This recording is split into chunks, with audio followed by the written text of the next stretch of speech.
तो hello nursing students, अगर आप भी जीएनएम नर्सिंग कोर्स करने वाले हो तो जो भी आपके डाउट हैं, जो भी आपके क्वेश्चन हैं जीएनएम नर्सिंग कोर्स को लेके सारे क्लियर करने वाला हूँ इस वीडियोस को ध्यान से देखना, ध्यान से सुनना, हर एक बात को, हर एक चीज़ आपके लिए बहुत इंपॉर्टेंट रहने वाली है।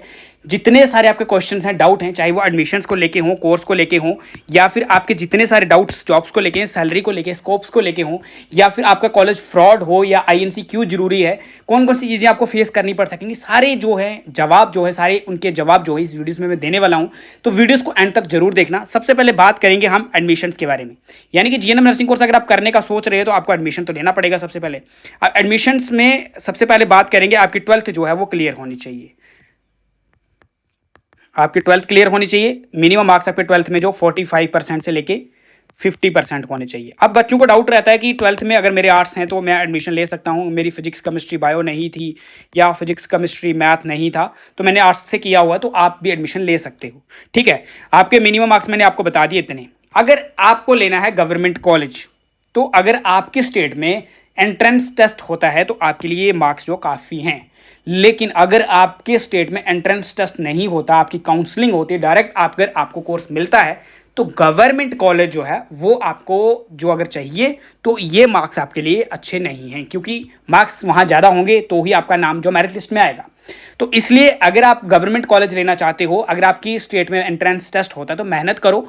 45% 50% मार्क्स अगर आपके हैं तो आराम से हो जाएगा। जितने मार्क्स आपके एंट्रेंस टेस्ट में बनने वाले हैं उस पर जितना आपका रैंक बनेगा, जितने आपके अच्छे स्कोर करते हो आप जितने, तो उस हिसाब से आपको गवर्नमेंट कॉलेज मिल जाएगा, प्राइवेट कॉलेज मिल जाएगा।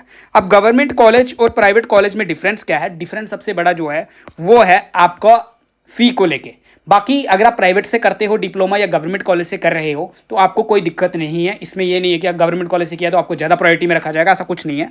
बस गवर्नमेंट कॉलेज और प्राइवेट कॉलेज में डिफरेंस है सैलरी और फी को लेके। सॉरी, फी जो है गवर्नमेंट कॉलेज की बात करूँ तो 20 केस में लेके 30,000 के आसपास, यानी कि 20 से 30 हज़ार में आपका कोर्स कंप्लीट हो जाता है। प्राइवेट कॉलेज की बात करूँ, जिस भी स्टेट से हो, हर एक स्टेट का अलग अलग से फीस स्ट्रक्चर देखने को मिलेगा। किसी स्टेट में ये कोर्स 1.5 लाख में कंप्लीट हो जाता है, किसी स्टेट में 2.5 लाख यानी कि 2.5 लाख के आसपास, किसी स्टेट में 3 लाख के आसपास। वहीं रहना, खाना पीना, उस सबका खर्चा मिला के आपका ये कोर्स कंप्लीट होने वाला है 5-6 लाख रुपए में। वो डिपेंड करता है स्टेट के ऊपर। तो कुछ स्टेट्स में 3 लाख में कंप्लीट हो जाता है। आप अगर रूम भी लेते हो या कॉलेज में आना जाना ट्रैवल भी करते हो, उसका सारा मिला के। ठीक है, और कैसे आपको मिलता है मैंने आपको बता दिया। उसके पहले एंट्रेंस टेस्ट होता है या फिर आपका जो है स्कोरिंग आपका जो होगा 12th बेस में जितने आपके मार्क्स बने होंगे और आपकी कैटेगरी है, उसके बाद आपको जो है काउंसलिंग के लिए बुलाया जाएगा। अब रिक्वायर्ड डॉक्यूमेंट्स की बात करूं तो आपकी 12th की मार्कशीट होनी चाहिए आपके पास, आधार कॉपी होनी चाहिए आपके पास, एंड उसके बाद फोटोज़ होने चाहिए। एंड उसके बाद आपके पास जो मेन जो चाहिए, आप जिस भी स्टेट से हो वहाँ का डोमिसाइल या आपका रजिस्ट्रेशन जो भी है, जहाँ भी आप रहते हो, उस चीज़ का प्रूफ आपके पास होना चाहिए। ठीक है, आप एडमिशन ले सकते हो। बात करते हैं कोर्स के बारे में। तो जैसे आप इस कोर्स में एडमिशन ले लेते हो, आपको प्राइवेट कॉलेज मिलता है या गवर्नमेंट कॉलेज मिलता है, तो ये कोर्स कितने साल का रहने वाला है? तो 3 साल का ये कोर्स रहने वाला है। और इसके बाद आपको 6 मंथ की इंटर्नशिप करनी पड़ती है, यानी कि 3 साल आपको थ्योरी पढ़नी पड़ेगी और 6 महीने आपको प्रैक्टिकली काम करना पड़ेगा, तभी जाके आप एक रजिस्टर्ड नर्स बन जाते हो। ये कोर्स जो है 3.5 साल में कंप्लीट हो जाता है। रजिस्ट्रेशन जैसे आपको मिलेगी, इस कोर्स को कंप्लीट करने के बाद 1 या 2 महीने लग सकते हैं, आप जिस स्टेट से हो, और आपके डिप्लोमा आने में इतना टाइम लग जाता है। एलिजिबिलिटी की बात करूं तो मैंने आपको ऊपर पूरा डिटेल में बता दिया है। सब्जेक्ट्स की बात करूं तो आप इसमें MSN1 anatomy, physiology, microbiology, CHN1 CHN2, first aid, sociology और साइकोलॉजी, ऐसे बहुत सारे सब्जेक्ट्स पढ़ते हो। पीडियाट्रिक पढ़ते हो, बच्चों के बारे में, मतलब बहुत सारे इम्यूनाइजेशन, तो बहुत सारे सब्जेक्ट्स आपको देखने को मिलेंगे 3 सालों में। 3 साल आप थ्योरी में काफ़ी अच्छा जो है टाइम अपना देते हो, काफ़ी अच्छी थ्योरी पढ़ते हो। उसके बाद आप 6 मंथ का जो आप प्रैक्टिकली काम करने वाले हो, इन 6 मंथ में जो आप प्रैक्टिकली काम करते हो वो आपके लिए काफ़ी इंपॉर्टेंट रहता है प्राइवेट कॉलेज हॉस्पिटल्स के लिए। और जो भी आप थ्योरी पढ़ते हो तो वो इंपॉर्टेंट तो रहती है। अगर आपको गवर्नमेंट जॉब चाहिए तो आज के टाइम पे थ्योरी का आना आपके लिए काफ़ी जो है फ़ायदेमंद होता है, क्योंकि थ्योरी नहीं अगर आपकी प्रैक्टिकल काम में अच्छे हो तो आप गवर्नमेंट जॉब नहीं ले सकते। ठीक है, वही बात करूँ सैलरी की। सैलरी से पहले बात करते हैं जॉब्स के बारे में। तो जॉब्स देखो, आपके पास 2 जो आपके पास मौके होते हैं, एक तो गवर्नमेंट सेक्टर का, दूसरा होता है आपका प्राइवेट सेक्टर का। ठीक है, प्राइवेट सेक्टर में भी आप जॉब कर सकते हो, गवर्नमेंट सेक्टर्स में भी कर सकते हो। प्राइवेट सेक्टर में आप देखो क्लिनिक में जॉब कर सकते हो, उसके बाद आप जॉब कर सकते हो प्राइवेट हॉस्पिटल में, उसके बाद आप जॉब कर सकते हो सेमी प्राइवेट हॉस्पिटल्स में, ठीक है।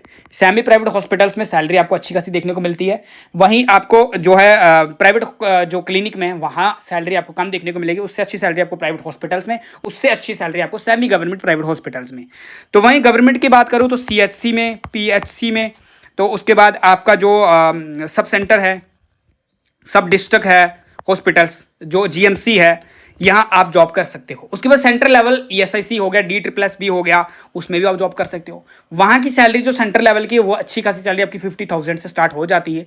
अगर आप एम्स में नर्सिंग ऑफिसर्स बन जाते हो तो 80,000 से प्लस सैलरी देखने को मिलती है। देखो, ये सेंट्रल लेवल की जितनी सारी आप जॉब्स करने वाले हो वहाँ आपका एक्सपीरियंस होना बहुत जरूरी है। अगर एक्सपीरियंस नहीं है तो आप सेंट्रल लेवल के कुछ ऐसी जॉब्स हैं, जैसे एम्स में नर्सिंग ऑफिसर बनना है तो 2 साल का एक्सपीरियंस होना चाहिए। 50 बेडेड हॉस्पिटल्स गवर्नमेंट में अगर आप एक्सपीरियंस लेते हो 2 साल का GNM नर्सिंग कोर्स कंप्लीट करने के बाद, तो आपका वैलिड माना जाएगा। प्राइवेट हॉस्पिटल से करते हो तो 200 बेडेड से हॉस्पिटल आपका जो प्राइवेट वो होना चाहिए।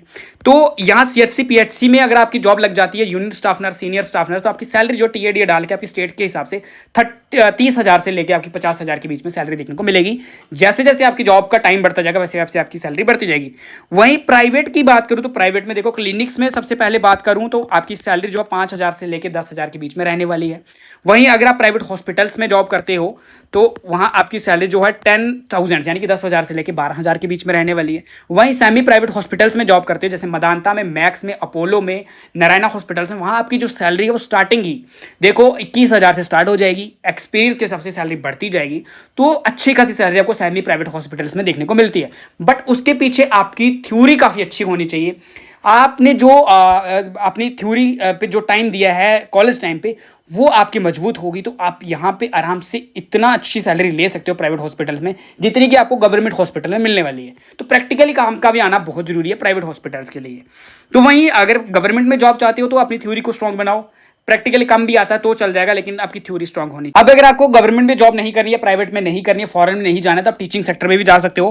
पोस्ट बेसिक BSc आपको करनी पड़ेगी, BSc यानी कि पोस्ट बेसिक BSc नर्सिंग करनी पड़ेगी। उसके बाद 2 साल का और आपको टाइम देना पड़ेगा, फिर आप एक डिग्री होल्डर बन जाते हो, क्योंकि GNM एक डिप्लोमा कोर्स है। पोस्ट बेसिक BSc के बाद MSc कर लो, आप असिस्टेंट प्रोफेसर बनोगे, एसोसिएट प्रोफेसर बनोगे, और बहुत सारे मौके देखने को मिलते हैं। अगर पोस्ट बेसिक BSc कर लेते हो, ट्यूटर की जॉब कर सकते हो, प्राइवेट कॉलेज में, गवर्नमेंट कॉलेज में पढ़ा सकते हो, टीचिंग वाले सेक्टर में जा सकते हो। तो अब अगर आपको यहां भी जॉब नहीं करनी है तो आप मिलिट्री में भी जॉब कर सकते हो। CRPF में पोस्ट निकल के आती हैं, उसके बाद BSF में पोस्टें निकल के आती हैं, आर्मी में पोस्टें निकल के आती हैं, ठीक है। वहां भी आप मिलिट्री नर्सिंग ऑफिसर्स बन सकते हो, स्टाफ नर्स बन सकते हो, तो वहां भी आपके पास मौके देखने को मिलते हैं। GNM करने के बाद आपके पास हजारों मौके होते हैं जॉब करने के, बट इन सबके पीछे आपकी थ्योरी काफी हद तक सही होनी चाहिए, यानी कि काफी हद तक सही नहीं मतलब कंप्लीट होनी चाहिए, तब आप जॉब ले सकते हो। एंड उसके बाद स्कोप्स की बात करूं तो यहाँ फॉरेन में भी है, उसके बाद private sector, government sector, military में, टीचिंग वाले सेक्टर्स में, तो इतने सारे मौके आपको देखने को मिलते हैं। बट खाली GNM करके आपको बैठना नहीं है, उसके बाद पोस्ट बेसिक BSc कर लेनी है, MSc नर्सिंग करनी है, ताकि आप टीचिंग वाली फील्ड में जा सकते हो। अगर आपको सिर्फ हॉस्पिटल में ही काम करना है तो पोस्ट बेसिक BSc कर लो, नहीं तो 2 साल का एक्सपीरियंस कर लो, तब भी आपकी जॉब देखने को मिल जाएगी। और ये जो आपकी मिलिट्री में पोस्टें निकल के आती है, वहां एक्सपीरियंस की जरूरत नहीं पड़ती है, वहां डायरेक्ट आपको जो है हायर किया जाता है। कभी कभी 1 साल का एक्सपीरियंस मांग लेते हैं, तो वो आप कर ही सकते हो। और उसके बाद सबसे बड़ी बात, कॉन्ट्रेक्चुअल बेस में बात करूं तो NHM में भी जॉब कर सकते हो। देखो, जॉब्स करने के बहुत सारे मौके आपके पास हैं, बट एक चीज मैंने आपको ऊपर ही बोली थी कि INC का होना बहुत जरूरी है। इस चीज के ऊपर मैं पूरी वीडियोस बनाऊंगा, बट INC का मोटा मोटा बता देता हूं। अगर आपको प्राइवेट कॉलेज में एडमिशन लेना है तो सबसे पहले अपने कॉलेज का INC चेक करो, या फिर SNC चेक कर लो, यानी कि स्टेट नर्सिंग काउंसिल से चेक कर लो कि आपका कॉलेज एफिलिएटेड है, कॉलेज आप इस क्राइटेरिया को फॉलो कर रहा है। तो अगर इन दोनों क्राइटेरिया से एक भी क्राइटेरिया अगर आप फॉलो कर लेता है तो आपकी डिग्री इनवैलिड नहीं है, आप रजिस्टर्ड नर्स बनते हो, आपको जॉब्स में कोई परेशानी नहीं देखने को मिलेगी। तो ये चीजें देखना आपके लिए मोस्ट इंपॉर्टेंट है। अब अगर आप एडमिशन ले लेते हो तो उससे पहले कॉलेज का INC भी चेक करो, एंड उसके बाद जितना हो सके मेहनत करना। इतना सारा पैसा लगाने वाले हो, प्राइवेट कॉलेज मिलता है तो बहुत सारा पैसा लगता है, ठीक है। उसके बाद आप जो है मेहनत करना, इसमें ये मत समझना कि बहुत सा नॉर्मल सा कोर्स है तो इसके बाद आराम से मेरी जॉब लग जाएगी, तो ऐसी बिल्कुल भी बात नहीं है, क्योंकि आज कंपटीशन बहुत ज्यादा हो चुका है। तो इस चीज का सोचना भी बंद कर देना कि मैं GNM करने के बाद कुछ बड़ा नहीं कर सकता। GNM करने के बाद बहुत कुछ कर सकते हो, नर्सिंग ऑफिसर्स तक, टीचिंग सेक्टर तक, मिलिट्री तक, उसके बाद एम्स में नर्सिंग ऑफिसर्स तक जा सकते हो आराम से। बट इस सब के पीछे आपकी थ्योरी स्ट्रांग होनी चाहिए, थ्योरी आपको अच्छे से आनी चाहिए। प्रैक्टिकल कम नॉलेज रखते हो कोई दिक्कत नहीं है, लेकिन थ्योरी को स्ट्रांग बनाओ। एंड उसके बाद ये था पूरा ओवरव्यू, ठीक है। आप सब्जेक्ट्स की लिस्ट अगर आपको चाहिए तो टेलीग्राम को जल्दी ज्वाइन कर लो, वहां जाके आपको जो सब्जेक्ट्स की लिस्ट भी मिल जाएगी।